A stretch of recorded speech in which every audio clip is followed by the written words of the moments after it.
This is the read-along for Unit 3.02, Realism and Naturalism 1. Lesson Introduction. In the 19th century, a group of French artists turned away from classical subjects to depict pastoral scenes of everyday life.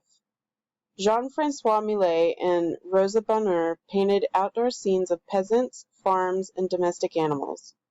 Their inspiration came from nature instead of the more traditional subjects taught in art schools at the time. So we're still in the 1800s. We're moving away from classical subjects like portraits of wealthy people, wealthy, powerful people, and cities and things like that, to more pastoral scenes of everyday life. So before this, we really wouldn't see a painting like this, the Gleaners, where you see these women working in a field.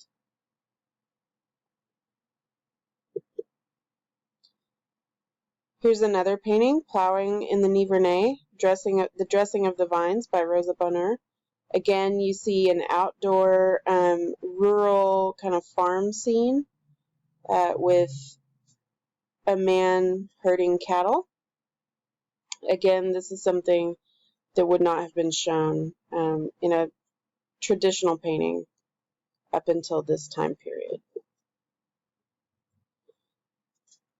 So be sure and review this lesson guide whenever you're reading this on your own, whenever you're following along with this. It's a PDF. It'll open up some resources for you.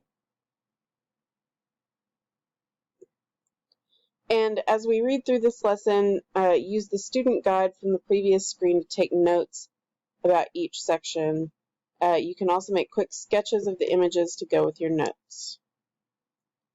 So, Realism and Naturalism in France. Jean-François Millet. Jean-François Millet was born in 1814 to a family of peasant farmers in Normandy, France, just a few decades before the Revolution.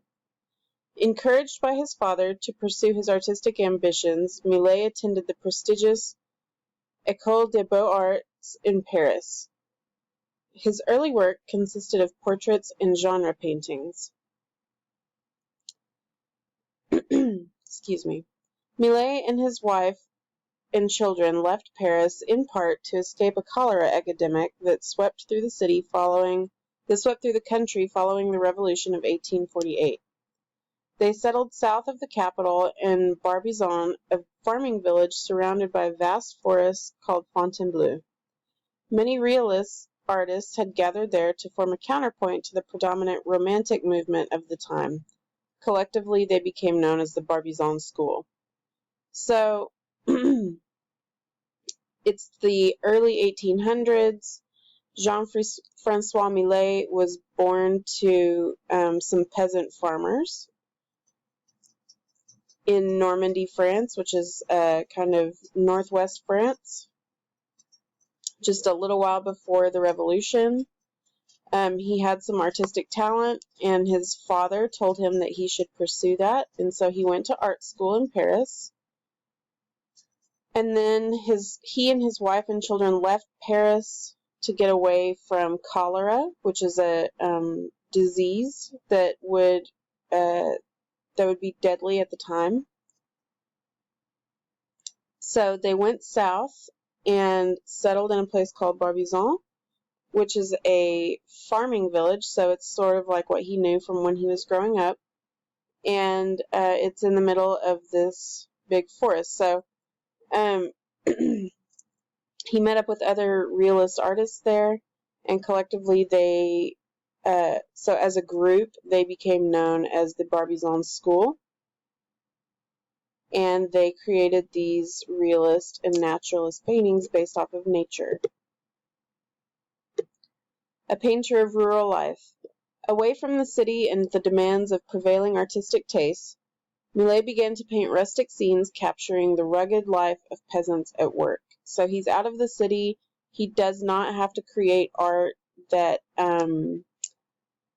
follows what people wanted in the cities.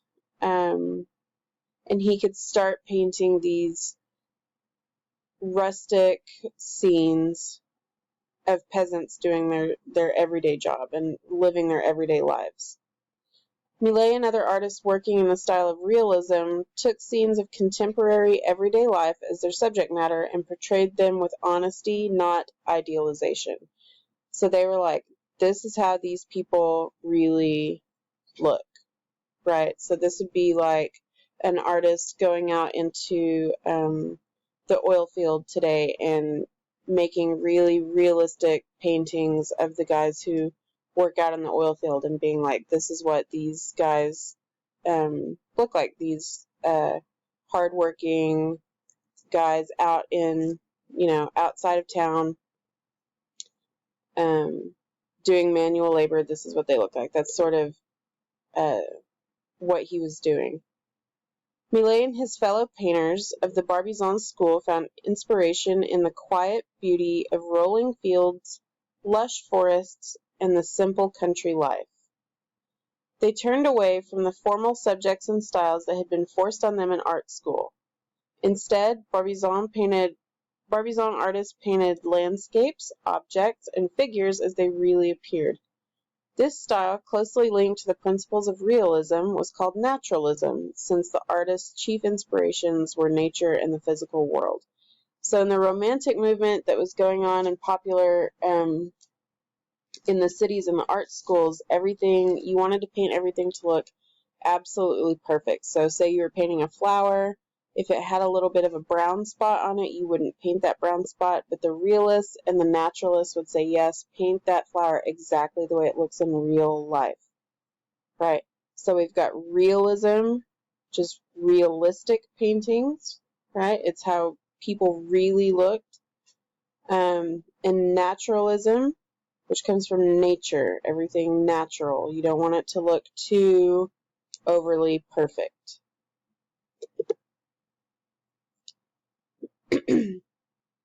Millet's The Gleaners.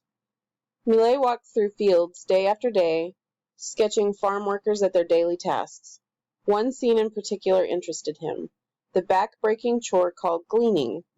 After the autumn harvest, landowners allowed peasants to go through the fields collecting or gleaning leftover bits and pieces of the crop to supplement the peasants' own meager food supplies.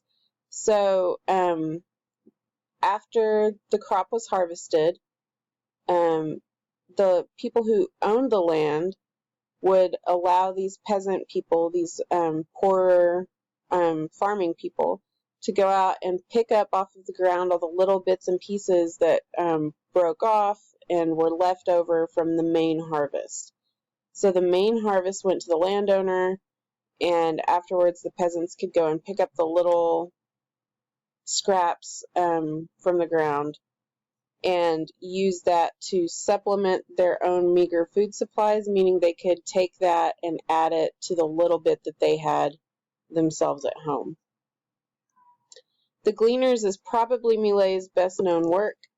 In the foreground, 3 peasant women gather the last morsels of wheat remaining in the field, while the mounted supervisor in the far background at right oversees the collection and transport of his abundant harvest.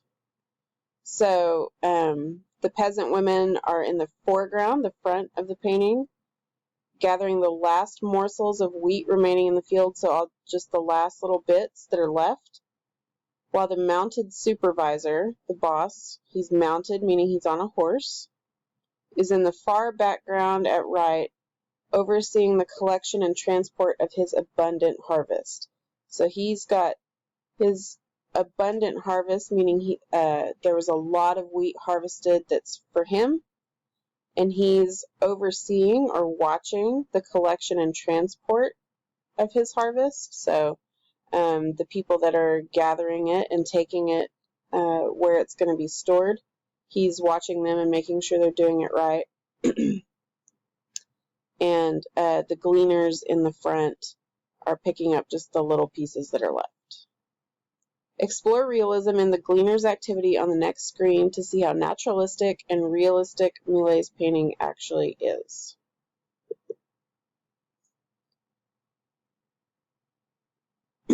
So here on this little widget here, you can see some little zoomed in parts from this painting. So be sure and click through this and check out that painting.